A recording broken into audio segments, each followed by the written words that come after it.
Good morning, students. We are starting the new lesson Life on Earth.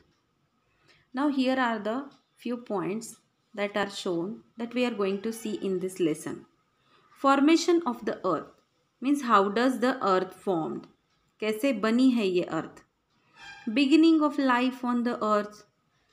यहाँ पर जो life है, whatever animals, plants are there, how that are started on the earth, the animal world on the earth, whatever animals are there on this earth.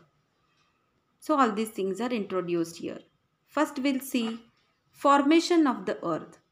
There are some questions we all wonder about, means surprise about.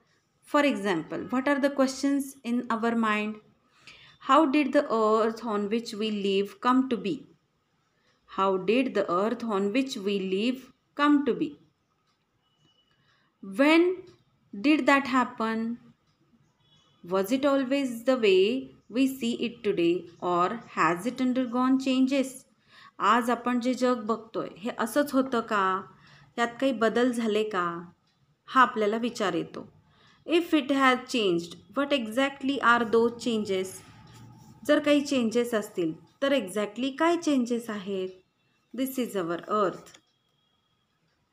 On the basis of scientific research, it is now believed that around 4.5 billion years ago, an enormous cloud of very hot gases, enormous means very large, at large quantity, very hot gases and dust spinning at a great speed, was formed in space. It, its circular motion and great speed caused it to divide into several portions, thus creating the sun and the planets which revolve around the sun. What was the reason? लक्षात आलंय का? An enormous cloud of very hot gases, गरम गॅसेसचा एक मोठा ढगासारखा आकाराचा, and dust spinning at a great speed, असा जोरजोरात बॉल कसा स्पिन होतो त्या टाईपमध्ये, great speed was formed in space, एक गोळा तयार झाला. Its circular motion and great speed caused it in to divide into several portions, thus creating the sun and the planets which revolve around the sun. The names of these planets are Mercury, Venus, Earth, Mars, Jupiter, Saturn, Uranus, and Neptune. Already we had learned this in solar system. These 8 parts. Beginning of the life means this was about the how planets formed, 8 planets formed. So beginning of life on the earth. Among these planets, the earth is the only planet where life is known to exist. या सगळ्या प्लॅनेटमध्ये अर्थ एकच planet असं आहे की ज्यावरती life exist आहे. After the formation of the earth it took about 80 crore years for its surface to cool down. इतके वर्ष लागले, 80 करोड वर्ष त्याचा सरफेस थंड होण्यासाठी. And for water bodies to formed on it, आणि त्यानंतर वॉटर बॉडीज तयार झाल्या, म्हणजे आपण जे बघतो समुद्र, नद्या. It is believed that various kinds of unicellular organism, unicellular म्हणजे एकपेशीय प्राणी, or living things first appeared in water. असं मानलं जातं की various kinds of unicellular organism or living things first appeared in water. They are known as protozoa. त्यांना काय म्हणतात? प्रोटोझोआ म्हणतात. Gradually multicellular living things developed from these unicellular ones. आणि या युनिसेल्युलर ऑर्गॅनिझमपासून मल्टीसेल्युलर नंतर तयार झाले. Developed from these unicellular ones. The protozoa are so tiny that they cannot be seen with the naked eye. फक्त डोळ्यांनी हे protozoa आपण पाहू शकत नाही. We need a microscope to see them. हा असा युनिसेल्युलर म्हणजे एकच सेल असलेला, ज्याला एकच न्यूक्लियस असतो, याला न्यूक्लियस म्हणतात, असा हा मायक्रो ॲनिमल जो मायक्रोस्कोपनीच दिसतो, असा हा युनिसेल्युलर ऑर्गॅनिझम सगळ्यात पहिल्यांदा पाण्यात तयार झाला. A unicellular organism seen through a microscope, याला मायक्रोस्कोप म्हणतात. याला काय म्हणतात? मायक्रोस्कोप म्हणतात. The animal world on the earth. The living world on the earth consist of plants and animal. आता मला सांगा, ॲनिमलमध्ये फक्त ॲनिमल्स येत नाहीत, human being is also animal. The living world on the earth, जे काही जीवरचना आहे त्यांची दोन भागात विभागणी होते, plants and animals. Here we all take into account the animal world. The following are some of the main characteristic of animals. मग प्राण्यांच्या कॅरेक्टरिस्टिक, त्यांचे वैशिष्ट्य काय? Number 1, animals breathe. We can breathe, आपण इनहेल आणि exhale दोन्ही करतो.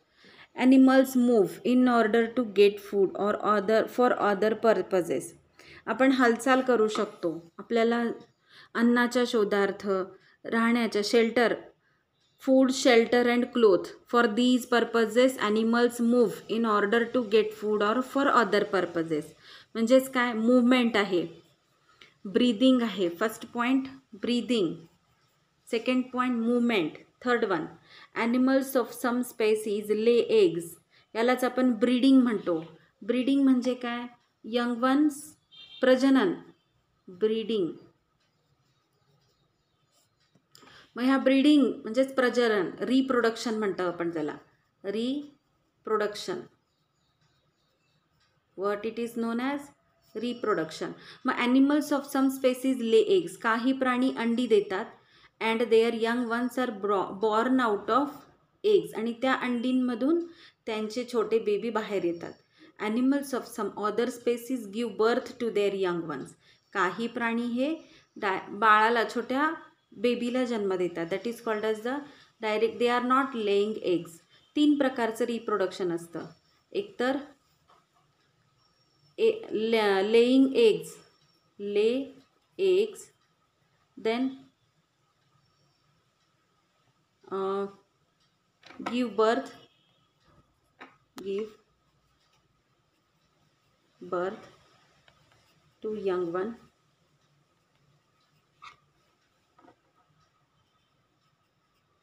and third one metamorphosis. This is the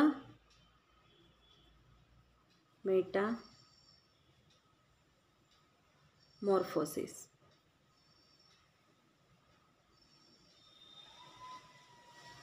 what it is called as metamorphosis. आपण बघतो ना लाईफ सायकल ऑफ बटरफ्लाय. बटरफ्लायच्या 4 स्टेजेस असतात, बरोबर आहे?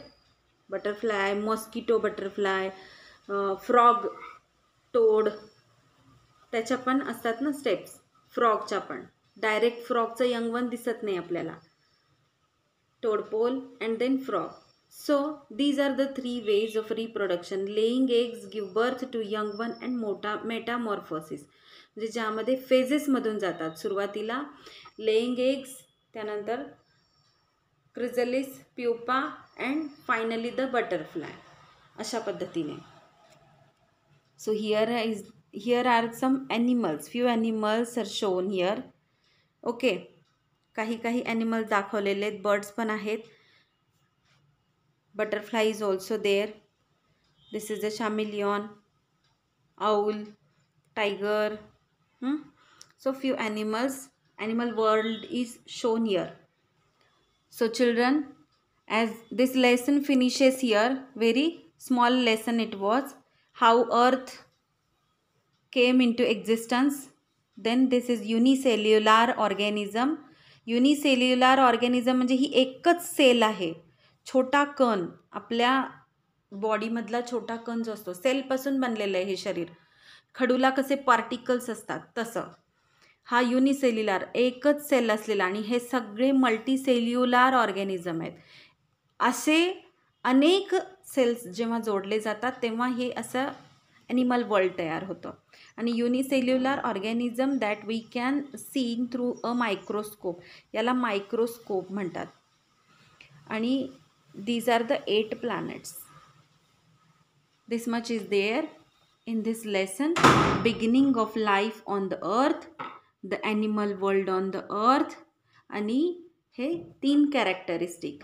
कोणते 3 कॅरेक्टरिस्टिक इम्पॉर्टंट आहेत? Animal breathe, animals move from one place to another place for the purpose of getting food and other purpose, आणि त्यांच्यामधलं रिप्रोडक्शन.